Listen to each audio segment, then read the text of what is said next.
ഈ ഒരു പദത്തെക്കുറിച്ച് കേൾക്കാത്തവർ ചുരുക്കമായിരിക്കും. പ്രത്യേകിച്ച് മതബോധവും പരലോക വിശ്വാസവുമുള്ളവരാണെങ്കിൽ പരലോകത്തുള്ള മീസാനുമായി ബന്ധപ്പെട്ടുകൊണ്ട് ചിലതെങ്കിലും നമ്മൾ മനസ്സിലാക്കിയിട്ടുണ്ടാകും. ഈ ഒരു വിഷയവുമായി ബന്ധപ്പെട്ടുകൊണ്ട് സംസാരിക്കുമ്പോൾ സ്വാഭാവികമായും അതൊരു വിശ്വാസപരമായ വിഷയമായതുകൊണ്ട് തന്നെ പല നിലപാടുകളും തർക്കങ്ങളും മുസ്ലിം വിഭാഗങ്ങൾക്കിടയിലുണ്ട്. ചില ആളുകൾ ഇതിനെ പൂർണ്ണമായി നിഷേധിക്കുന്നു. വേറെ ചില ആളുകളാവട്ടെ മീസാനിനെ കുറിച്ച് പറയുമ്പോൾ അതിനെ വ്യാഖ്യാനിച്ച് അള്ളാഹുവും റസൂലും പറയാത്ത വിഷയങ്ങളിലേക്ക് എത്തുന്നു. എന്നാൽ ഒരു വിശ്വാസിയെ സംബന്ധിച്ചിടത്തോളം വിശ്വാസിയാണെങ്കിൽ എന്താണോ പ്രമാണങ്ങൾ പഠിപ്പിക്കുന്നത് അവിടെ നിൽക്കലാണ് വിശ്വാസിയുടെ നിലപാട്. ഞാൻ നേരത്തെ സൂചിപ്പിച്ചതുപോലെ ഇത് പരലോക വിശ്വാസത്തിൽപ്പെട്ടതായതുകൊണ്ട് തന്നെ ആദ്യം തന്നെ നമുക്ക് അതുമായി ബന്ധപ്പെട്ടുകൊണ്ട് ചില ചിന്തകൾ ഉണ്ടാവേണ്ടതുണ്ട്. ഒരാൾ വിശ്വാസിയാകുക എന്ന് പറഞ്ഞാൽ എൻ്റെ കണ്ണുകൊണ്ട് ഞാൻ കണ്ടാലേ ഞാൻ വിശ്വസിക്കൂ എന്ന് പറയലല്ലോ, അതിൻ്റെ ശബ്ദം കേട്ടാലേ ഞാൻ വിശ്വസിക്കൂ എന്ന് പറയലല്ലോ, മറിച്ച് പ്രമാണം പഠിപ്പിക്കുന്നുണ്ടെങ്കിൽ അത് പൂർണ്ണമായി ഞാനിതാ അംഗീകരിച്ചിരിക്കുന്നു. ഇതാണ് വിശ്വാസം. അത് കേവലം പരലോകത്തിൻ്റെ ഏതെങ്കിലും ഒരു വിഷയം മീസാനിനെ കുറിച്ച് മാത്രമല്ല, ഒരാൾ മരിച്ചു കഴിഞ്ഞാൽ തുടങ്ങുന്ന എല്ലാ വിഷയങ്ങളിലും, മരണത്തോടനുബന്ധിച്ചുകൊണ്ടുള്ള വിഷയങ്ങളാണെങ്കിലും അവൻ്റെ അടുക്കലേക്ക് മലക്കുകൾ വരുമെന്നും റൂഹെടുക്കുമെന്നും അവൻ്റെ റൂഹുമായി കൊണ്ട് പോകുമെന്നും മരണത്തിന് ശേഷം അവനെ ഖബറിലേക്ക് ഇറക്കി വെച്ചാൽ പിന്നെ മലക്കുകൾ വരുമെന്നും അവിടെ വിചാരണയുണ്ടെന്നും അവിടെ ചോദ്യങ്ങളുണ്ടെന്നും ഒക്കെ ഈ പറയപ്പെട്ടതെല്ലാം വിശ്വാസത്തിൻ്റെ ഭാഗമാണ്. അതിൽപ്പെട്ടതാണ് മഹ്ശർ എന്നുള്ളത്, അതിൽപ്പെട്ടതാണ് ഹിസാബ് വിചാരണ നടത്തുക എന്നുള്ളത്, അതിൽപ്പെട്ടതാണ് മീസാൻ എന്നുള്ളത്, അതിൽപ്പെട്ടതാണ് സിറാത്ത് എന്നുള്ളത്, അതിൽപ്പെട്ടതാണ് സ്വർഗവും നരകവും എന്നുള്ളത്. ഇതൊക്കെ ഒരാൾ വിശ്വസിക്കണം. അപ്പോഴാണ് അയാൾ വിശ്വാസിയാകുന്നതെങ്കിൽ പ്രിയപ്പെട്ടവരെ, മീസാനുമായി ബന്ധപ്പെട്ടുകൊണ്ട് ചില കാര്യങ്ങൾ നമ്മൾ മനസ്സിലാക്കണം. എന്താണ് മീസാൻ? മനുഷ്യൻ്റെ കർമ്മങ്ങൾ എത്രയാണോ അവൻ പ്രവർത്തിച്ചിട്ടുള്ളത് ആ പ്രവർത്തനങ്ങൾ കൃത്യമായി അളന്നു നോക്കി അതിനുള്ള പ്രതിഫലം നൽകുന്ന തുലാസിനാണ് മീസാൻ എന്ന് പറയുന്നത്. കർമ്മങ്ങൾ മാത്രമല്ല, കർമ്മരേഖയും വ്യക്തികളും എല്ലാം തൂക്കപ്പെടുന്നുണ്ട്. ഇൻഷാ അല്ലാഹ് നമുക്കതുമായി ബന്ധപ്പെട്ടുകൊണ്ട് ചില കാര്യങ്ങൾ പറയാനുണ്ട്. മീസാൻ ഉണ്ട് എന്നതിൻ്റെ തെളിവ് വിശുദ്ധ ഖുർആനിൻ്റെ ആയത്താണ്. വിശുദ്ധ ഖുർആനിലൂടെ അല്ലാഹു സുബ്ഹാനഹു തആല കൃത്യമായിട്ട് പറഞ്ഞു, അൽ വസ്നു യൗമഇദിനിൽ ഹഖ്. അന്നേ ദിവസം കർമ്മങ്ങൾ തൂക്കിക്കണക്കാക്കുന്നത് സത്യമായിരിക്കും. അതൊരു ഹക്കായ കാര്യമാണ്. അന്നേ ദിവസം അഥവാ പരലോകത്തിൽ മനുഷ്യന്റെ കർമ്മങ്ങൾ തൂക്കപ്പെടുമെന്നുള്ളത് ഹക്കായ കാര്യമാണ്, സത്യമായ കാര്യമാണ് എന്ന് അല്ലാഹു സുബ്ഹാനഹു തആല വിശുദ്ധ ഖുർആനിലൂടെ കൃത്യമായി പഠിപ്പിക്കുന്നുണ്ട്. അപ്പം മീസാൻ ഉണ്ട് എന്ന് മനസ്സിലായി. എങ്കിൽ എവിടെയാണ് മീസാൻ ഉള്ളത്? ആ വിഷയത്തിൽ ഇമാം ബുഖാരി ഉദ്ധരിക്കുന്ന ഹദീസിൽ നമുക്ക് കാണാൻ സാധിക്കും. മഹാനായ അബൂ ഹുറൈറ റളിയല്ലാഹു അൻഹു റിപ്പോർട്ട് ചെയ്യുന്ന ഹദീസ്, അന്ന റസൂലുള്ളാഹി സ്വല്ലല്ലാഹു അലൈഹി വസല്ലമ ഖാൽ, പ്രവാചകൻ സ്വല്ലല്ലാഹു അലൈഹി വസല്ലമ പറഞ്ഞു, യദുല്ലാഹി മല, അല്ലാഹുവിന്റെ കൈകൾ, അല്ലാഹുവിന്റെ കൈ അത് നിറഞ്ഞിട്ടുണ്ട്. ലാ യഗീദുഹാ നഫഖത്തുൻ സഹാഉൽ ലൈല വന്നഹാർ, രാവും പകലുമൊക്കെ ഇടതടവില്ലാതെ അല്ലാഹു സുബ്ഹാനഹു തആല അതിൽ ചെലവഴിച്ചാലും ശരി അല്ലാഹുവിന്റെ കയ്യിൽ ഒന്നും കുറവ് വരികയില്ല. എന്നിട്ട് റസൂലുള്ളാഹി സ്വല്ലല്ലാഹു അലൈഹി വസല്ലമ പറയുകയാണ്, അറഅയ്തും, നിങ്ങൾ മനസ്സിലാക്കുന്നില്ലേ, മാ അൻഫഖ മുൻദു ഖലഖസ് സമാവാതി വൽ അർദ്, ആകാശഭൂമികൾ സൃഷ്ടിച്ചത് മുതൽ, അതിന്റെ തുടക്കം മുതൽ അല്ലാഹു സുബ്ഹാനഹു തആല നൽകിക്കൊണ്ടേയിരിക്കുന്നുണ്ട്. പക്ഷേ ഫഇന്നഹു ലം യഗ്ലു മാ ഫി യദിഹി, അവന്റെ കൈകളിൽ യാതൊന്നും തന്നെ കുറവ് വരുന്നേയില്ല. എന്നിട്ട് പ്രവാചകൻ സല്ലല്ലാഹു അലൈഹി വസല്ലം പറയാണ്, അർശുഹു അലൽ മാ, അല്ലാഹുവിന്റെ അർശുള്ളത് അത് വെള്ളത്തിന് മുകളിലാണ്. വബിയദിഹിൽ ഉഖ്റ, അല്ലാഹുവിന്റെ മറ്റേ കയ്യിൽ അൽ മീസാൻ, അത് മീസാനുമുണ്ട്. യഖ്ഫിദു വയർഫഉ, അല്ലാഹു സുബ്ഹാനഹു തആല മീസാൻ താഴ്ത്തുകയും ഉയർത്തുകയും ചെയ്യുന്നുണ്ട്.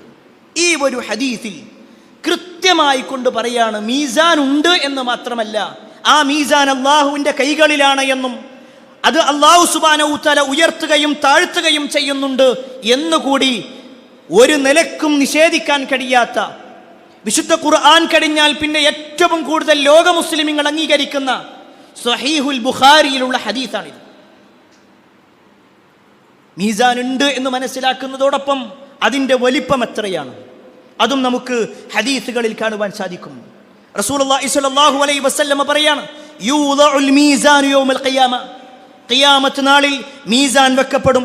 ഫലൗ വസിന ഫീഹി സമാവാതു വൽ അർദ് ലവസിഅത്, ആ ഒരു മീസാനിൽ ആകാശങ്ങളും ഭൂമിയും വെച്ചാൽ പോലും അത് മുഴുവൻ അളക്കാൻ കഴിയുന്ന രൂപത്തിൽ, അത് മുഴുവൻ തൂക്കാൻ കഴിയുന്ന വിശാലത അതിനുണ്ടായിരിക്കും.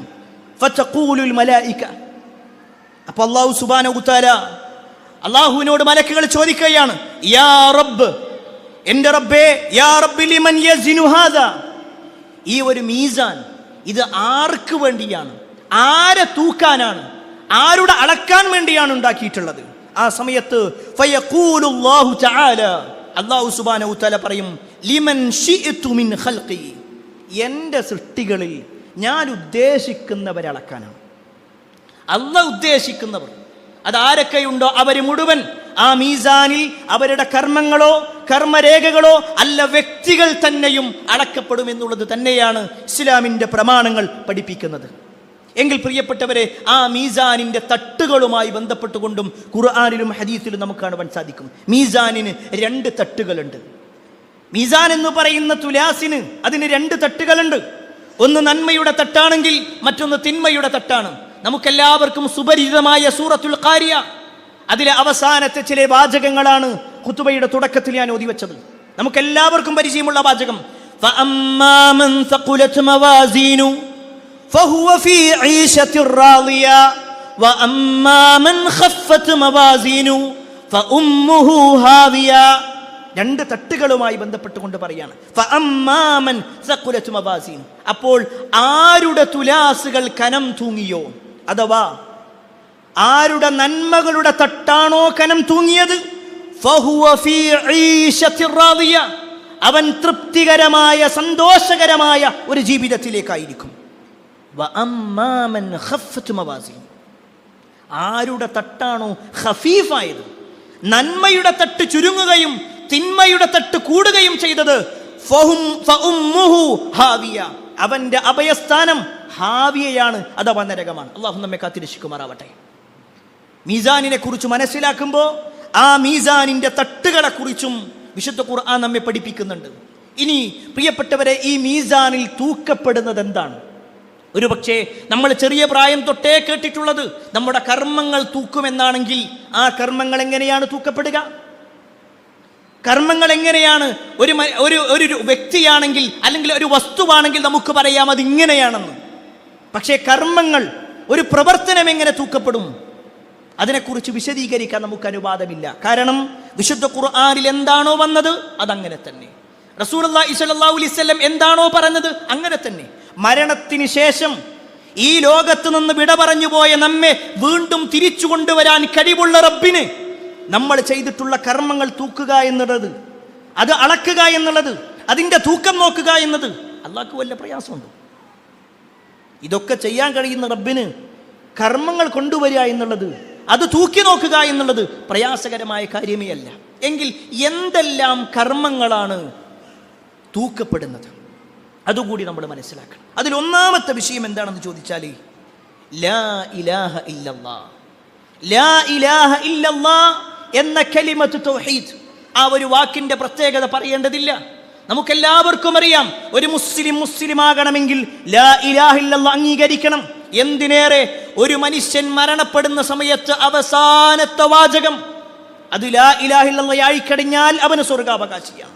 റസൂലുള്ളാഹി സ്വല്ലല്ലാഹു അലൈഹി വസല്ലം പറഞ്ഞു, മൻ ആഖിറു കലാമിഹി ലാ ഇലാഹ ഇല്ലല്ലാഹ് ഹുവ ദഖലൽ ജന്ന. ആരുടെയെങ്കിലും അവസാനത്തെ വാചകം ലാ ഇലാഹ ഇല്ലല്ലാഹ് എന്നാണെങ്കിൽ അവൻ സ്വർഗ്ഗത്തിൽ പ്രവേശിച്ചു. എങ്കിൽ പ്രിയപ്പെട്ടവരെ, ഈ ലാ ഇലാഹ ഇല്ലല്ലാഹ്ക്ക് ഉള്ള ഒരു പ്രത്യേകത കേട്ടോ. നാളെ പരലോകത്ത് ഒരു മനുഷ്യനെ അല്ലാഹു സുബ്ഹാനഹു വ തആല കൊണ്ടുവരും. ആ മനുഷ്യനെ വിളിച്ചു കൊണ്ടുവരും. എന്നിട്ട് അവന്റെ മുന്നിൽ ഫയൻഷുറു അലൈഹി 99 സിജില്ല, അവന്റെ മുന്നിൽ 99 ഗ്രന്ഥങ്ങൾ വെക്കും. 99 ഗ്രന്ഥങ്ങൾ അല്ലെങ്കിൽ ഏടുകൾ ഇങ്ങനെ വെക്കും. ആ ഏടുകളുടെ പ്രത്യേകത എന്താണെന്ന് അറിയുമോ? റസൂലുള്ളാഹി സ്വല്ലല്ലാഹു അലൈഹി വസല്ലമ പറയുകയാണ്, കുല്ലു സുജില്ലിൻ മിസ്ല മദ്ദൽ ബസർ, കാഴ്ചയെത്താത്തിടത്തോളം അഥവാ അങ്ങേയറ്റം വരുന്നത് വരെ നീണ്ടു കിടക്കുന്ന എഴുത്തുകളാണ് അതിലുള്ളത്. ആ മനുഷ്യന്റെ പ്രവർത്തനങ്ങൾ, അവൻ ചെയ്തിട്ടുള്ള തിന്മകൾ, അത് മുഴുവൻ അതിലുണ്ട്. 99 ഗ്രന്ഥങ്ങൾ, അത് മുഴുവൻ തിന്മകളുമായിക്കൊണ്ട് ഒരു മനുഷ്യൻ കടന്നു വരും. എന്നിട്ട് അവന്റെ മുന്നിൽ അത് നിവർത്തപ്പെടും. എന്നിട്ട് സുമ്മ യഖൂൽ, അല്ലാഹു സുബ്ഹാനഹു വ തആല അവനോട് ചോദിക്കും, അതുൻകിറു മിൻ ഹാദാ ശൈഅൻ, ഈ കൊണ്ടുവരപ്പെട്ട ഏതെങ്കിലും ഒന്നിൽ നിനക്ക് ഒരു വിശ്വാസക്കുറവുണ്ടോ? നീ നിഷേധിക്കുന്നുണ്ടോ? അതുമാത്രമല്ല, അദ്ലമക കതബതി അൽ ഹാഫിദൂൻ, ഞാൻ ഏൽപ്പിക്കപ്പെട്ട മലക്കുകളില്ലേ, ആ മലക്കുകൾ എഴുതി വെച്ചതിൽ എന്തെങ്കിലും അക്രമം കാണിച്ചിട്ടുണ്ടോ? ആ ചോദ്യം എന്താണെന്നറിയോ? നീ ചെയ്തതൊക്കെ തന്നെയല്ലേ ഇതിലുള്ളത്. നീ ചെയ്യാത്ത വല്ലതും ഇവർ എഴുതി വെച്ചിട്ടുണ്ടോ? നീ പറയാത്ത വല്ലതും എഴുതി വെച്ചിട്ടുണ്ടോ? അതല്ല എല്ലാം കൃത്യമാണോ എന്ന ഒരു ചോദ്യമാണ്. ആ സമയത്ത് ആ വ്യക്തി വളരെ നിരാശയോടുകൂടി പറയും, ലാ യാ റബ്ബ്, റബ്ബേ ഒന്നുമില്ല. എന്താണോ എഴുതിയിട്ടുള്ളത് അത് മുഴുവൻ എൻ്റെ ജീവിതത്തിൽ ഉണ്ടായിട്ടുണ്ട്. ഇതിൽ എഴുതപ്പെട്ടത് മുഴുവൻ ഞാൻ ചെയ്തതും പ്രവർത്തിച്ചതും കണ്ടതും കേട്ടതും ഒക്കെ തന്നെയാണ്. വീണ്ടും അവനോട് ചോദിക്കും, അഫലക ഉദുറുൻ, നിനക്ക് വല്ല ഉദുറുകളും വല്ല ഒഴിവുകഴിവും പറയാനുണ്ടോ? ഒന്ന് ഒഴിവാക്കി തരാനോ വേറെന്തെങ്കിലും വല്ലതും പറയാനുണ്ടോ? ആ സമയത്ത് അയാൾ വീണ്ടും പറയും, ലാ യാ റബ്ബ്, ഒന്നുമില്ല. അയാൾ ഇങ്ങനെ പേടിച്ച് വറക്കുന്ന ഹദീസുകളിൽ കാണാൻ പറ്റും. കാരണം അയാളുടെ മുഴുവൻ കർമ്മങ്ങളും രേഖപ്പെടുത്തിയിട്ടുണ്ട്. അയാൾക്കാകട്ടെ ഒരിക്കലും നിഷേധിക്കാൻ കഴിയാത്ത എല്ലാ കാര്യങ്ങളും അതിലുണ്ട്. അങ്ങനെയുള്ള ആ ആളെ കൊണ്ടുവരും.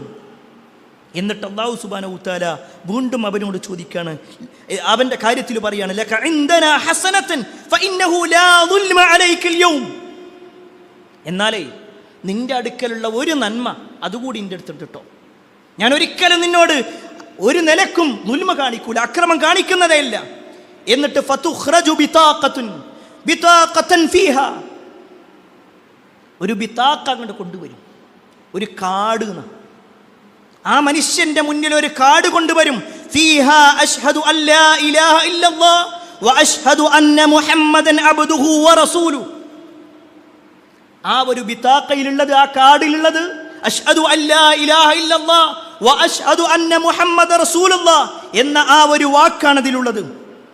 എന്നിട്ട് ഫയഖൂലു ഇഹ്ദുർ വസ്നക, ഇതാ നിന്റെ മറ്റേ തട്ടുണ്ടല്ലോ, ആ 2 തട്ടുകളിൽ, നിന്റെ 2 ത്രാസുകളിൽ ഒന്നിൽ 99 ഗ്രന്ഥങ്ങൾ മുഴുവൻ തിന്മകൾ വെച്ചിട്ടുണ്ട്, രണ്ടാമത്തതിൽ ബിതാഖ വെക്കും.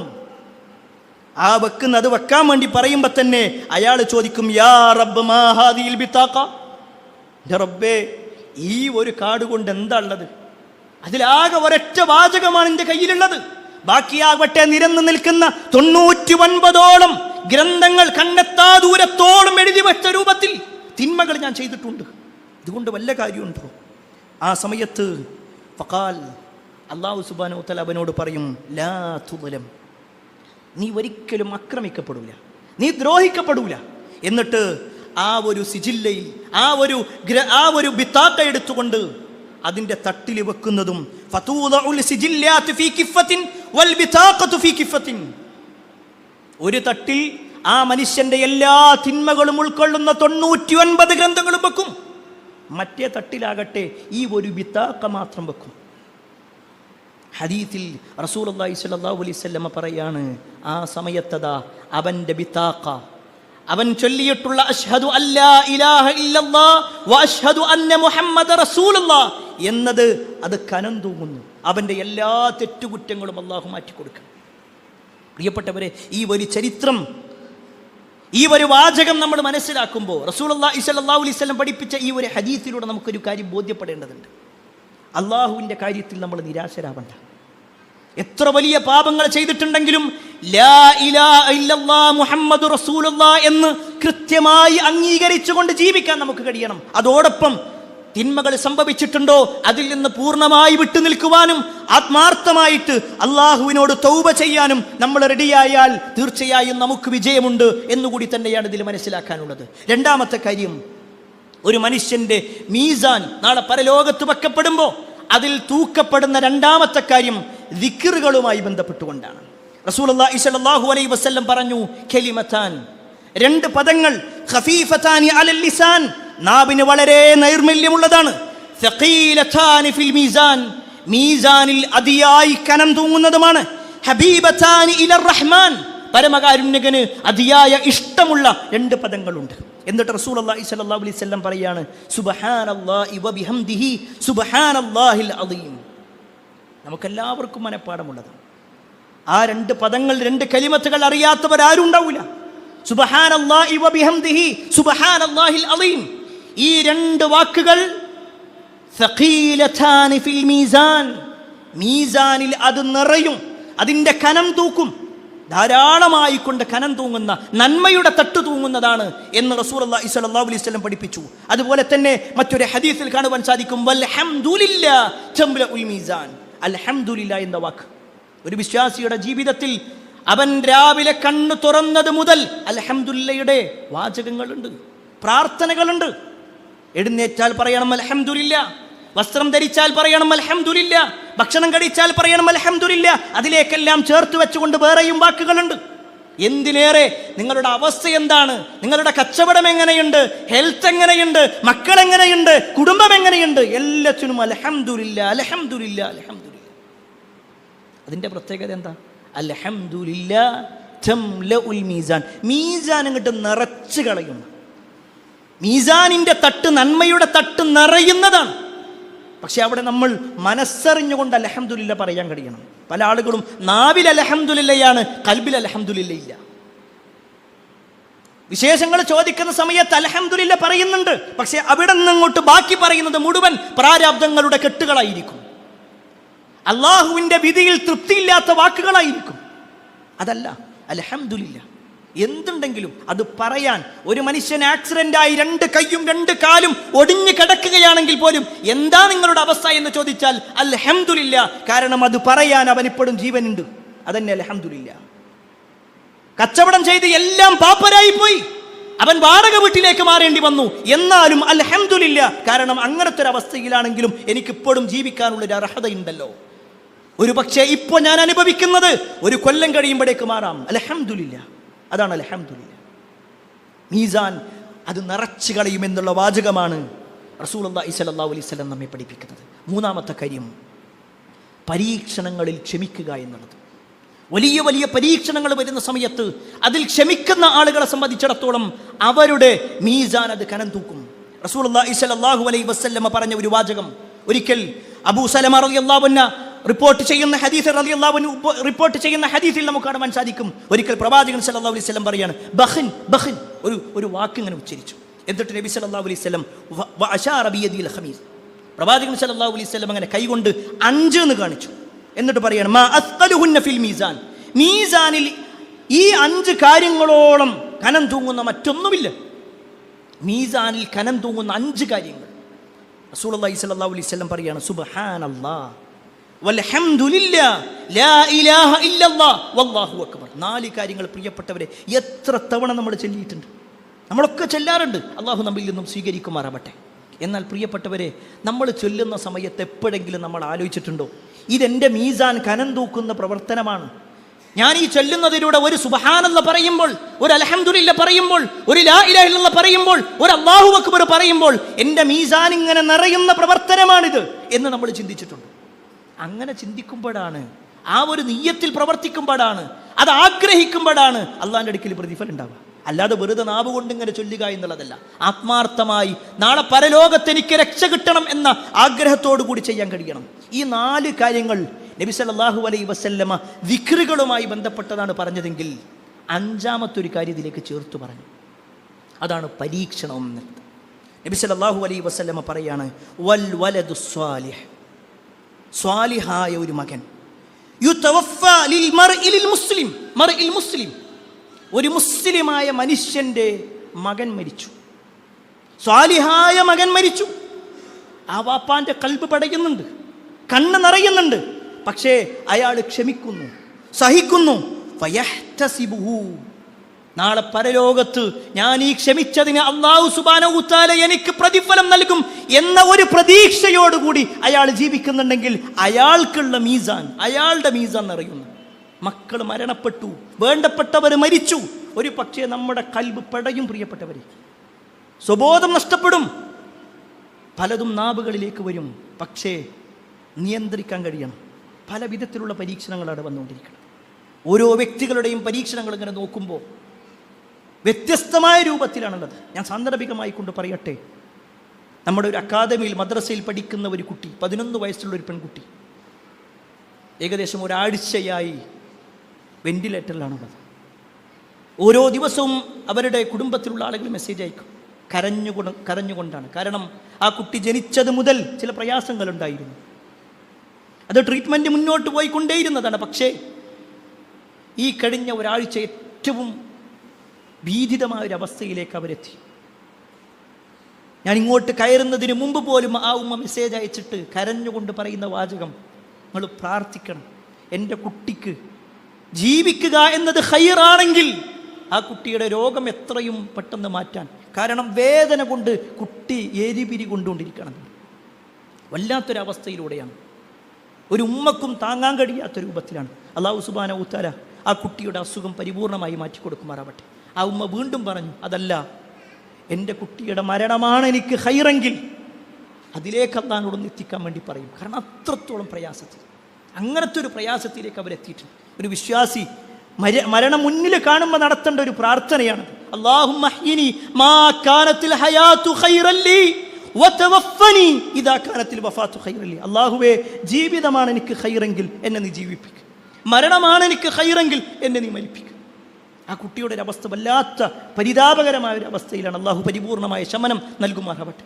എന്താണോ ആ കുട്ടിയുടെ ജീവിതത്തിൽ ഏറ്റവും ഖൈറായിട്ടുള്ള അവസ്ഥ, ഏറ്റവും കൂടുതൽ അറിയുന്നത് റബ്ബാണ്. ആ റബ്ബ് അതിലേക്ക് എത്തിക്കുമാറാവട്ടെ. പ്രിയപ്പെട്ടവരെ, നമ്മുടെയൊക്കെ ജീവിതത്തിലുണ്ടാകും, പല ആളുകളുടെയും അനുഭവത്തിലുണ്ടാകും. ഭാര്യ പ്രയാസപ്പെടുന്നവരുണ്ട് ഈ കൂട്ടത്തിൽ, മക്കൾ ബുദ്ധിമുട്ടുന്നവരുണ്ട് ഈ കൂട്ടത്തിൽ. പല വിധത്തിലുള്ള പരീക്ഷണങ്ങളാണ്. ആ പരീക്ഷണങ്ങളിലൊക്കെ പിടിച്ചു നിൽക്കാൻ കഴിയണം. അതാർക്കാ കഴിയുമെന്നറിയോ?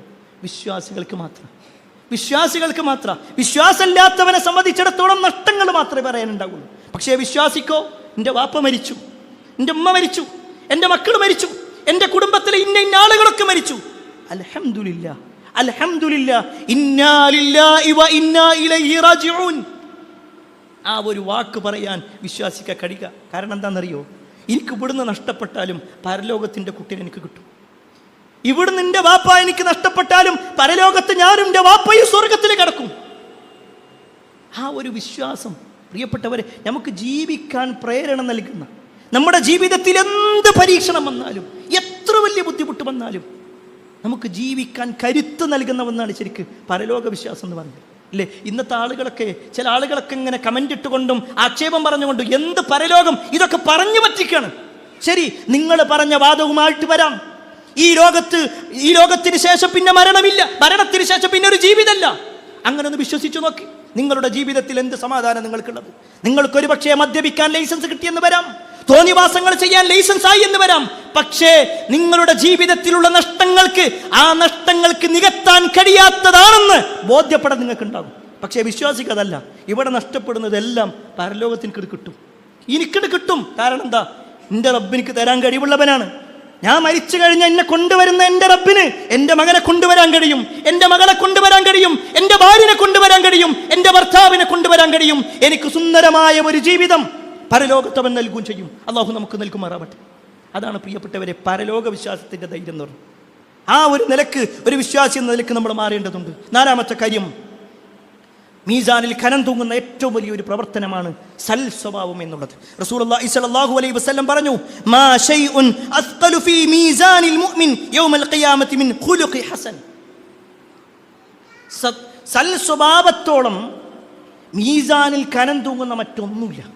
എന്നിട്ട് റസൂലുള്ളാഹി സ്വല്ലല്ലാഹു അലൈഹി വസല്ലം വീണ്ടും പറയാണ്, വ ഇന്നല്ലാഹ ലയബ്ഗദുൽ ഫാഹിഷൽ ബദീ. അശ്ലീലം കലർന്ന വാക്കുകൾ പറയുന്ന ആളുകൾ അള്ളാഹു അങ്ങനത്തെ ആളുകളെ വെറുക്കുന്നുണ്ട്. ആ വാചകം നോക്കിയേക്ക്. സൽ സ്വഭാവത്തെ എണ്ണിയ അതേ പ്രവാചകൻ സല്ലല്ലാഹു അലൈഹി വസല്ലം അത് മീസാനിൽ കനം തൂങ്ങും എന്ന് പറഞ്ഞതോടൊപ്പം അശ്ലീലത പറയുന്ന, മോശപ്പെട്ട വാക്കുകൾ പറയുന്ന ആളുകളെ അള്ളാഹു വെറുക്കുന്നുണ്ട്. ഈ ഒരു വാക്ക് നമ്മളിങ്ങനെ നോക്കുക, ഈ രണ്ട് വാചകങ്ങൾ നോക്കുക.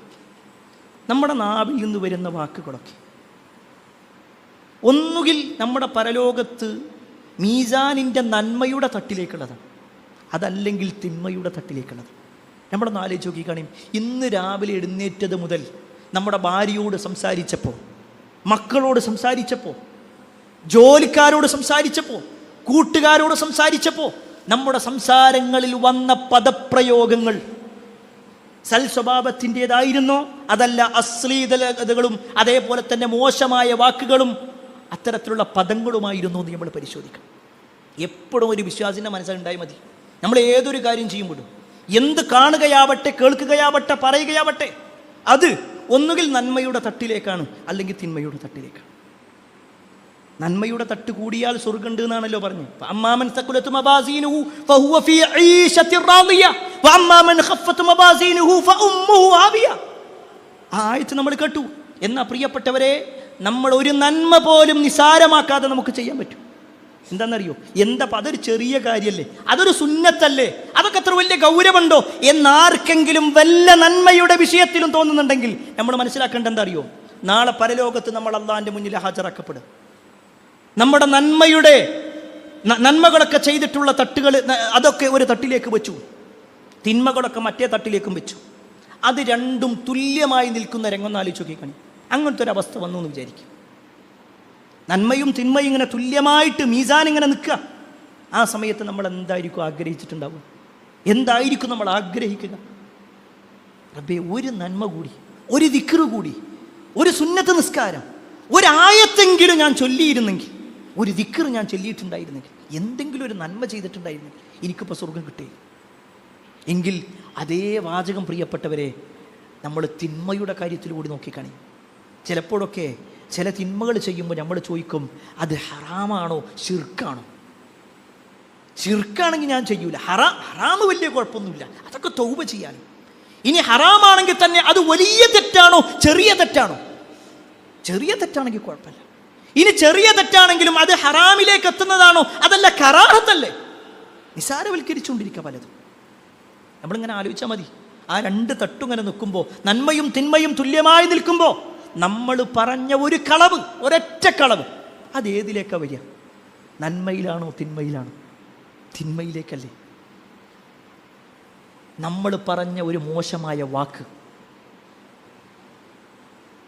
നമ്മുടെ വാക്കിലോ പ്രവർത്തനത്തിലോ വന്ന മോശത്തരങ്ങൾ, നമ്മൾ നിസാരമെന്ന് കരുതിയ പല കാര്യങ്ങൾ, ഇതൊക്കെ വരുന്നത് എന്തായാലും നന്മയുടെ തട്ടിലല്ലല്ലോ, അത് തിന്മയുടെ തട്ടിലേക്കാണെങ്കിൽ പ്രിയപ്പെട്ടവർ അവിടെ നമ്മൾ കുടുങ്ങും. അതുകൊണ്ട് തന്നെ ഒന്നും നിസാരമാക്കരുത്. സ്വഭാവത്തിൻ്റെ വിഷയത്തിലാവട്ടെ, സംസാരത്തിൻ്റെ വിഷയത്തിലാവട്ടെ, നിസാരവൽക്കരിക്കരുത്. അഞ്ചാമതായിക്കൊണ്ട് മീസാനിൽ കനം തൂങ്ങുന്ന വളരെയേറെ വലിയ പ്രാധാന്യമുള്ള, വലിയ പ്രതിഫലം കിട്ടുന്ന ഒരു കാര്യമാണ് മയ്യത്ത് സംസ്കരണത്തിൽ പങ്കെടുക്കുക എന്നുള്ളത്. പലപ്പോഴും ഖേദകരമെന്ന് പറയട്ടെ, പല ആളുകളും മയ്യത്ത് കാണാൻ വേണ്ടി പോകുന്ന ഒരു രൂപമാണ് നമ്മുടെ നാട്ടിലുള്ളത്. ആരെങ്കിലും മരിച്ചു എന്നറിഞ്ഞാൽ മയ്യത്ത് കാണാൻ വേണ്ടി പോകുക, മയ്യത്ത് കണ്ടിട്ട് തിരിച്ചു വരിക. ആ മയ്യത്ത് കാണുമ്പോഴുള്ള പ്രാർത്ഥന വരെ അറിയൂല. മയ്യത്ത് കണ്ടു എന്നതുകൊണ്ട് മയ്യത്തിനോ കാണാൻ പോയ ആളുകൾക്കോ പ്രത്യേകിച്ച് വല്ല പ്രതിഫലവും റസൂലുള്ളാഹി സ്വല്ലല്ലാഹു അലൈഹി വസല്ലം പറഞ്ഞിട്ടില്ല. ഒരു മനുഷ്യൻ്റെ മയ്യത്ത് കാണാൻ ആയിരക്കണക്കിന് ആളുകൾ വന്നു, അതുകൊണ്ട് അയാളുടെ ഒരു നന്മയും കൂടുന്നില്ല. പക്ഷേ പ്രാർത്ഥിച്ചു കഴിഞ്ഞാൽ കൂടും. നമ്മൾ ഒരുപാട് മയ്യത്ത് കാണാൻ വേണ്ടി പോയി, കണ്ടു എന്നുള്ളതല്ല, മറിച്ച് മയ്യത്ത് നമസ്കാരത്തിൽ പങ്കെടുക്കുക. റസൂലുള്ളാഹി സ്വല്ലല്ലാഹു അലൈഹി വസല്ലം പറയാണ്, മനിത്തബഅ ജനാസ ഫസല്ല അലൈഹ, ആരെങ്കിലും ഒരു ജനാസയെ പിന്തുടർന്നു എന്നിട്ട് മയ്യത്ത് നമസ്കരിക്കുകയും ചെയ്താൽ ഫലഹു ഖീറാത്തുൻ, അവനൊരു ഖീറാത്തുണ്ട്. എന്നിട്ട് വീണ്ടും നബി സല്ലല്ലാഹു അലൈഹി വസല്ലം പറയാണ്, ഫഇൻ ഷഹിദ ദഫ്നഹാ, മറമാടുന്നത് വരെ അവൻ നിൽക്കുകയാണെങ്കിൽ, ആ മയ്യത്തിനെ മറമാടുന്നത് വരെ നിൽക്കുകയാണെങ്കിൽ ഫലഹു ഖീറാത്താൻ, അവന് 2 ഖീറാത്ത് പ്രതിഫലമുണ്ട്. എന്നിട്ട് നബി സല്ലല്ലാഹു അലൈഹി വസല്ലം വീണ്ടും പറയുന്നു, എന്താണ് ഖീറാത്ത്? അൽ ഖീറാത്തു മിസ്ലു ഉഹുദിൻ. ഉഹുദ് മലയോളം പ്രതിഫലം. ഉഹുദ് മലയോളം പ്രതിഫലം. മദീനത്ത് പോയ ആളുകൾക്ക് കാണാൻ കഴിഞ്ഞിട്ടുണ്ടാകും. ഏകദേശം 20 കിലോമീറ്ററോളം അകലമുണ്ട് ഈ ഉഹുദ് മലയുടെ വലിപ്പം, അതിൻ്റെ നീളം. അത്രയും വലിയ പ്രതിഫലം കിട്ടും. എന്താ ചെയ്യേണ്ടത്? മയ്യത്തിൻ്റെ കൂടെ പോയിട്ട് മയ്യത്ത് നിസ്കരിച്ചാൽ ഒരു ഉഹുദ് മലയോളം പ്രതിഫലം. അത് കഴിഞ്ഞു, പിന്നെ പുറത്തിറങ്ങല്ല, നേരെ മയ്യത്തിൻ്റെ കൂടെ തന്നെ മയ്യത്തിനെ കൊണ്ടുപോകുന്ന ഖബർസ്ഥാനിൻ്റെ അടുത്തേക്ക് ചെല്ലുക. ഏറി വന്ന ഒരു 15 മിനിറ്റ് കൂടി നമ്മളൊന്ന് മാറ്റി വെക്കേണ്ടി വരും. എന്നാൽ പ്രിയപ്പെട്ടവരെ, കിട്ടുന്നത് 2 ഉഹുദ് മലയോളമുള്ള പ്രതിഫലം. ഈ ഹദീസൊക്കെ പിന്നീട് സ്വഹാബത്ത് കേട്ടിട്ട് പറയുന്നുണ്ട്, എൻ്റെയൊക്കെ ജീവിതത്തിലെ എത്രത്തോളം ഖീറാത്തുകളാണ് ഞാൻ നഷ്ടപ്പെടുത്തിയത്. പ്രിയപ്പെട്ടവരെ, നമ്മളൊന്ന് പരിശോധിക്കുക. നമ്മുടെ വേണ്ടപ്പെട്ട ആളുകൾ മരിച്ചപ്പെടല്ലാതെ, നമ്മുടെ കുടുംബത്തിലോ നമ്മളുമായി രക്തബന്ധമുള്ളവർ മരിച്ചപ്പെടല്ലാതെ ആ ഒരു മയ്യത്ത് ഖബറടക്കുന്നിടത്ത് നമ്മൾ ചെന്നിട്ടുണ്ടോ? ആ മയ്യത്ത് ഖബറടക്കിയതിന് ശേഷം ആ മയ്യത്തിന് വേണ്ടിയിട്ടുള്ള തസ്ബീത്ത് ചൊല്ലുക എന്നുള്ളത്, ഒരു സ്ഥിരതയ്ക്ക് വേണ്ടിയിട്ടുള്ള പ്രാർത്ഥന നിർവഹിക്കുക എന്നുള്ളത് നമ്മൾ നിർവഹിച്ചിട്ടുണ്ട്. കുറ്റപ്പെടുത്താൻ വേണ്ടിയിട്ടല്ല കേട്ടോ. നമ്മളെ പരലോകത്തിൻ്റെയൊക്കെ അവസ്ഥ എന്തായിരിക്കും, എന്ത് പ്രതിഫലമാണ് നമുക്കുണ്ടാകുക എന്നുള്ളത് നമ്മൾ സ്വയം പരിശോധിക്കുക. നന്മകൾ കേൾക്കുമ്പോൾ അത് കേട്ടുപോകാൻ വേണ്ടി മാത്രമുള്ളതല്ല, മറിച്ച് നമ്മുടെ ജീവിതത്തിൽ കൂടി പ്രാവർത്തികമാക്കാൻ വേണ്ടിയാണ്. അല്ലാഹു സുബ്ഹാനഹു വ തആല അത്തരത്തിലുള്ള ആളുകളിൽ നമ്മെ ഏവരെയും ഉൾപ്പെടുത്തുമാറാവട്ടെ. അൽഹംദുലില്ലാഹി അൽഹംദുലില്ലാഹി റബ്ബിൽ ആലമീൻ വസ്സലാത്തു വസ്സലാമു അലാ റസൂലില്ലാഹി വഅലാ ആലിഹി വഅസ്ഹാബിഹി അജ്മഈൻ. അമ്മാ ബഅദ്. പ്രിയപ്പെട്ട സഹോദരന്മാരെ, സഹോദരിമാരെ, അള്ളാഹുവിൻ്റെ വിധിവിലക്കൽ അനുസരിച്ചുകൊണ്ടും പ്രവാചകൻ സല്ലല്ലാഹു അലൈഹി വസല്ലമയുടെ ജീവിതചര്യ പിൻപറ്റിക്കൊണ്ടും ജീവിക്കണമേ എന്ന് ഒരിക്കൽ കൂടി എന്നോടെന്ന പോലെ നിങ്ങൾ ഓരോരുത്തരോടും ഉണർത്തുകയാണ്, വസിയ്യത്ത് ചെയ്യുകയാണ്. പരലോകബോധമുള്ള വിശ്വാസികൾ വിശ്വസിക്കുന്ന ഒന്നാണ് മീസാൻ എന്നുള്ളതും, അത് എവിടെയാണ്, അതിൻ്റെ വലിപ്പം എത്രയാണ്, അതിൻ്റെ രൂപം എങ്ങനെയാണ്, അതിൽ എന്തെല്ലാം കർമ്മങ്ങളാണ് തൂക്കപ്പെടുന്നത്, ഇത്രയും കാര്യങ്ങളാണ് നമ്മൾ ഓർമ്മപ്പെടുത്തിയത്. അതിൽ ചേർത്തു വെക്കേണ്ട 2 കാര്യങ്ങൾ, കർമ്മങ്ങൾ മാത്രമല്ല, കർമ്മങ്ങളുടെ രേഖകളും തൂക്കപ്പെടും, ഗ്രന്ഥങ്ങൾ തൂക്കപ്പെടും. അതാണ് ഞാൻ നേരത്തെ സൂചിപ്പിച്ച ഒരു ചരിത്രം, അല്ലെങ്കിൽ റസൂലുള്ളാഹി സ്വല്ലല്ലാഹു അലൈഹി വസല്ലമയുടെ ഹദീസിലൂടെ 99 ഗ്രന്ഥങ്ങളുമായി, തിന്മകളുടെ ഗ്രന്ഥങ്ങളുമായിട്ട് ഒരാൾ വരിക, എന്നിട്ടും ലാ ഇലാഹ ഇല്ലല്ലാഹ് മുഹമ്മദ് റസൂലുള്ളാഹി അംഗീകരിച്ചതിൻ്റെ പേരിൽ അയാൾ രക്ഷപ്പെടുന്നതിനെക്കുറിച്ച് പറഞ്ഞത്. കർമ്മങ്ങളുടെ രേഖകൾ മാത്രമല്ല, വ്യക്തികളെയും തൂക്കപ്പെടുമെന്നാണ്. ഓരോ വ്യക്തിയെ മീസാനിൽ വെക്കുക. ആ വിഷയത്തിൽ വന്ന ഒരു ഹദീസ് റസൂലുള്ളാഹി സ്വല്ലല്ലാഹു അലൈഹി വസല്ലം ഇപ്രകാരം പറഞ്ഞിട്ടുണ്ട്, ഇന്നഹു ലയഅതി റജുലുൽ അളീബു സമീൻ യൗമൽ ഖിയാമ. ഖിയാമത്ത് നാളിൽ നല്ല തടിച്ച ഒരു മനുഷ്യനെ കൊണ്ടുവരും, നല്ല തടിയുള്ള ഒരു മനുഷ്യൻ. അങ്ങനെ നല്ല തടിയുള്ള ആ മനുഷ്യനെ കൊണ്ടുവന്നിട്ട് ലാ യസിനു ഇൻദല്ലാഹി ജനാഹ ബഊദത്തിൻ, അവനെ തൂക്കി നോക്കുന്ന സമയത്ത് അള്ളാന്റെ അടുക്കൽ ഒരു കൊതുകിൻ്റെ ചിറകിൻ്റെ അത്ര കനം പോലും അള്ളാന്റെ അടുക്കൽ ഉണ്ടാവില്ല. അഥവാ മീസാനിൻ്റെ വിഷയത്തിൽ ഉണ്ടാവില്ല.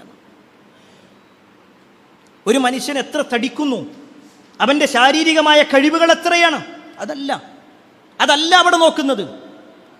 ഈ തൂക്കം നോക്കുക എന്ന് പറയുമ്പോൾ ഇവിടുത്തെ തൂക്കമല്ല എന്നുള്ളത് മനസ്സിലാക്കാനാണ്. അവിടെയും ആ മനുഷ്യൻ്റെ ജീവിതത്തെക്കുറിച്ചാണ് നോക്കുന്നത്. കാരണം വളരെ മെലിഞ്ഞ ഒരു സ്വഹാബിയുമായി ബന്ധപ്പെട്ടുകൊണ്ട് ഒരു വാചകം കൂടി നബി സല്ലല്ലാഹു അലൈഹി വസല്ലം പറയാം. മഹാനായ അബ്ദുല്ലാഹി ബിൻ മസ്ഊദ് റളിയല്ലാഹു അൻഹു, അദ്ദേഹം വളരെ മെലിഞ്ഞ ഒരു സ്വഹാബിയാണ്. ഒരു ദിവസം അദ്ദേഹം അറാഖ് എന്ന് പറയുന്ന ഒരു മരമുണ്ട്, ആ മരത്തിൻ്റെ മുകളിലേക്ക് അദ്ദേഹം ഇങ്ങനെ കയറുക. ഈ മരത്തിൻ്റെ താഴെ കുറേ സ്വഹാബിമാരിയ്ക്കുന്നുണ്ട്. അദ്ദേഹം ഇങ്ങനെ പൊത്തിപ്പിടിച്ച് കയറുമ്പോൾ അദ്ദേഹത്തിൻ്റെ വസ്ത്രം കുറച്ച് നീങ്ങുകയും അദ്ദേഹത്തിൻ്റെ കണങ്കാല് കാണുകയും ചെയ്തു. വളരെ മെലിഞ്ഞ ആളായതുകൊണ്ട് തന്നെ അദ്ദേഹത്തിൻ്റെ കാല്, ആ മെലിഞ്ഞ കാലുകൾ ഇങ്ങനെ കണ്ടപ്പോൾ ആളുകൾ ചിരിക്കാൻ തുടങ്ങി. ആളുകൾ ഇങ്ങനെ കളിയാക്കി ചിരിക്കാൻ തുടങ്ങി. അവരുടെ ചിരി കണ്ടിട്ടാണ് പ്രവാചകൻ സല്ലല്ലാഹു അലൈഹി വസല്ലം വീട്ടിൽ നിന്ന് വരുന്നത്. നബി സല്ലല്ലാഹു അലൈഹി വസല്ലം ചോദിച്ചു, മിമ്മ തൽഹഖൂൻ, അല്ല നിങ്ങൾ എന്തിനാ ചിരിക്കണത്, എന്തിനാ, എന്താ സംഭവം എന്താ? ആ സമയത്ത് അവർ പറഞ്ഞു, യാ നബിയല്ലാഹ് മിൻ ദിഖ്ഖതി സാഖൈ, ഇവയെ ഞങ്ങൾ ചിരിക്കാനുള്ള കാരണം അദ്ദേഹത്തിൻ്റെ ആ കണങ്കാല് കണ്ടപ്പോൾ ഞങ്ങൾ ചിരിച്ചു പോയതാണ്. ആ മെലിഞ്ഞ കാലുകൾ കണ്ടപ്പോൾ ഞങ്ങൾ ചിരിച്ചു പോയതാണ്. ഇത് പറഞ്ഞതും റസൂലുള്ളാഹി സ്വല്ലല്ലാഹു അലൈഹി വസല്ലമയുടെ മുഖം മാറി. പ്രവാചകൻ സ്വല്ലല്ലാഹു അലൈഹി വസല്ലം പറയാണ്, വല്ലദീ നഫ്സി ബിയദി, എൻ്റെ ആത്മാവ് ആരുടെ കയ്യിലാണോ അവൻ തന്നെയാണ് സത്യം. ലഹുമാ അസ്ഖലു ഫിൽ മീസാനി മിൻ ഉഹുദ്, ആ രണ്ട് കാലുകളും നാളെ പരലോകത്ത് ഉഹുദ് മലയേക്കാൾ കനമുള്ളതായിട്ടാണ് മീസാനിൽ വെക്കപ്പെടുക. അത് അദ്ദേഹത്തിൻ്റെ കാലിൻ്റെ കഴിവല്ല, ആ കാലിൻ്റെ പവറല്ല, മറിച്ച് അദ്ദേഹം ചെയ്തിട്ടുള്ള കർമ്മങ്ങളുടെ പവർ തന്നെയാണ്. എങ്കിൽ പ്രിയപ്പെട്ടവരെ, അത്തരത്തിലുള്ള വിശ്വാസികളായി നമ്മൾ മാറണം. ഈ പറയപ്പെട്ട ഓരോ കാര്യങ്ങളും നമ്മുടെ മീസാനിൽ കനം തൂങ്ങാനുള്ളതാണ്. അതല്ല നമ്മുടെ ജീവിതത്തിൽ എന്തെല്ലാം കേട്ടിട്ടും എന്തെല്ലാം അറിഞ്ഞിട്ടും ഞാനിപ്പോൾ പോകുന്ന പോലെ അങ്ങനെ പോട്ടെ, എന്തായാലും ഇപ്പം അതിന് മാത്രം വലിയ വയസ്സൊന്നും ആയിട്ടില്ലല്ലോ, കുറച്ചുകൂടി കഴിയട്ടെ, ഒരു കല്യാണം കഴിഞ്ഞ് മക്കളായി പേരമക്കളായി ഒരുപാട് രോഗങ്ങളൊക്കെയായി പിന്നെങ്ങനെ വീട്ടിൽ നിൽക്കുമ്പോൾ എന്നിട്ട് കുറച്ച് നന്നാവാം എന്നാണെങ്കിൽ പ്രിയപ്പെട്ടവരെ, അത്രത്തോളം കാലം നമ്മൾ ജീവിക്കുമെന്നൊരു ഉറപ്പ് നമുക്കില്ല. അത്രത്തോളം ദുർബലരാണ് നമ്മൾ ഓരോരുത്തരും. ഓരോ ദിവസവും കേട്ടുകൊണ്ടിരിക്കുന്ന വാർത്തകൾ, നമുക്ക് വേണ്ടപ്പെട്ടവരുടെ മരണവാർത്തകൾ, നമ്മളോടൊപ്പം കളിച്ചവരുടെ മരണവാർത്തകൾ, നമ്മളെക്കാൾ പ്രായം കുറഞ്ഞവരുടെ മരണവാർത്തകൾ നമ്മൾ കേട്ടുകൊണ്ടിരിക്കുന്നു. എങ്കിൽ നമ്മളോട് റബ്ബ് നിനക്ക് ഇത്ര കാലം ഈ ദുനിയാവിൽ നിനക്ക് ആയുസ്സുണ്ട് എന്ന് പറയാത്തിടത്തോളം കാലം, നമുക്ക് അറിയിച്ചു തരാത്തിടത്തോളം കാലം ഏത് സമയത്തും നമ്മുടെ മുന്നിൽ മരണമുണ്ട്. അതിനു മുമ്പായി കഴിവിൻ്റെ പരമാവധി നന്മകൾ ചെയ്യുക. അല്ലാഹു സുബ്ഹാനഹു വ തആല എല്ലാ അർത്ഥത്തിലും നന്മകൾ ചെയ്ത് ജീവിക്കുന്ന ആളുകളിൽ നമ്മേവരെയും ഉൾപ്പെടുത്തുമാറാവട്ടെ. ഒരുപാട് ആളുകൾ പ്രാർത്ഥന കൊണ്ട് വസിയത്ത് നൽകിയിട്ടുണ്ട്. അവരുടെ എല്ലാം പ്രാർത്ഥനകൾ അല്ലാഹു സ്വീകരിക്കുമാറാവട്ടെ. പ്രത്യേകിച്ച് നമ്മുടെ ഒരു സഹോദരൻ്റെ ഭാര്യ ഏറെ പ്രയാസത്തോടു കൂടിയാണ് ഇപ്പോൾ മുന്നോട്ട് പോയിക്കൊണ്ടിരിക്കുന്നത്. കുറച്ചു വലിയ ശാരീരികമായ ബുദ്ധിമുട്ടുകളുണ്ട്. അല്ലാഹു സുബ്ഹാനഹു വ തആല പരിപൂർണമായ ശമനം ആ സഹോദരിക്ക് നൽകുമാറാവട്ടെ. എല്ലാ അർത്ഥത്തിലുമുള്ള സൗഖ്യവും സമാധാനവും അവർക്ക് അല്ലാഹു നൽകുമാറാവട്ടെ. ഒരുപാട് ആളുകൾ പ്രാർത്ഥന കൊണ്ട് വസിയത്ത് നൽകിയിട്ടുണ്ട്. സാമ്പത്തിക ശാരീരികമായും മാനസികമായും ഒക്കെ പ്രയാസം അനുഭവിക്കുന്ന ആളുകൾ, അവരുടെ എല്ലാ പ്രയാസങ്ങളും അല്ലാഹു സുബ്ഹാനഹു വ തആല നീക്കി കൊടുക്കുമാറാവട്ടെ. എല്ലാ അർത്ഥത്തിലുമുള്ള സമാധാനം അല്ലാഹു നൽകുമാറാവട്ടെ. ഇസ്സത്തോടുകൂടി ജീവിക്കാനുള്ള തൗഫീഖ് അല്ലാഹു നമുക്ക് നൽകുമാറാവട്ടെ. മരിക്കുന്ന സമയത്ത് ലാ ഇലാഹ ഇല്ലല്ലാ എന്ന കലിമത്ത് തൗഹീദ് ഉച്ചരിച്ചുകൊണ്ട് മരിക്കുന്ന ആളുകളിൽ അല്ലാഹു നമ്മേവരെയും ഉൾപ്പെടുത്തുമാറാവട്ടെ. നമ്മുടെ മാതാപിതാക്കൾക്ക് അല്ലാഹു സ്വർഗ്ഗം നൽകുമാറാവട്ടെ. അവരുടെ ഖബർ ജീവിതം അല്ലാഹു നന്നാക്കി കൊടുക്കുമാറാവട്ടെ. നമ്മളിൽ നിന്ന് വിട പറഞ്ഞു പോയവരുടെ ഖബർ ജീവിതം അല്ലാഹു നന്നാക്കി കൊടുക്കുമാറാവട്ടെ. അവരെയും നമ്മയും നാളെ ജന്നാത്തുൽ ഫിർദൗസ് നൽകി അല്ലാഹു അനുഗ്രഹിക്കുമാറാവട്ടെ. അല്ലാഹുമ്മ ഗ്ഫിർ മുഅ്മിനീന വൽ മുഅ്മിനാത്ത് വൽ മുസ്ലിമീന വൽ മുസ്ലിമാത്ത് അൽ അഹ്യാഇ മിൻഹും വൽ അംവാത്ത് ഇന്നക മുജീബു ദഅവാതി യാ ഖാദിൽ ഹജാത്ത്. അല്ലാഹുമ്മ അജ്ർനാ മിനൻ നാർ اللهم اجرنا من النار اللهم اجرنا من النار ربنا آتنا في الدنيا حسنة وفي الآخرة حسنة وقنا عذاب النار آمين آمين برحمتك يا أرحم الراحمين والحمد لله رب العالمين.